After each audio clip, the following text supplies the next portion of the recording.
这是人类首个时空穿梭飞行器，双曲力引擎动力十足，一旦达到光速就能穿越时空。此时它正在进行首飞实验，小伙伴们都万分紧张。随着飞行器不断提速，只听砰的一声，瞬间消失。大伙赶紧着急忙慌的跑去查看，没人知道飞船去了哪，准确的说是不知去了哪个时间点。大家正忐忑不安，却听到凭空传来了诡异的隆隆巨响，金根石子也缓缓悬浮了起来。大壮见状瞬间秒懂，让大家赶紧闪开。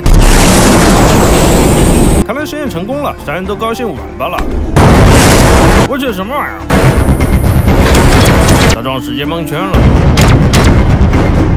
黑色飞船随即消失，大壮还没反应过来，小伙伴就也唰的消失不见。大壮当场就吓呆了，难道穿越实验打乱了时间线？可他刚一转头，眼看被神秘人用枪指着，大壮顿时吓尿了。神秘人却缓缓放下了萝卜枪，抬手咔嚓就留下个红色石头，随即消失不见。大壮定眼一看，那石头里还不灵不灵闪着光。可当他鼓起勇气捡起石头，我去，什么情况？聪明的大壮很快就反应过来，摸了这块石头就能穿越时空，这个比我们的破飞船强太多了。大壮兴奋不已，于是再次抓起了石头。只听咔嚓一声，大壮真就穿越了。周围一片荒芜，只有几根倾斜的柱子，科技感十足。这难道是试飞实验场未来的样子？他缓缓站起身，却看到天边悬着2个月亮。令他更诧异的是，他那架飞船居然完好无损的被罩在个玻璃柜里，像个古董似的被放在那展览。这玩意儿不是被击毁了吗？大壮顿时就迷糊了。短片 Traveler 至此结束，留下很多谜团引人遐想，这更像是一个大片的预告片。那么聪明如你，觉得后续会如何发展呢？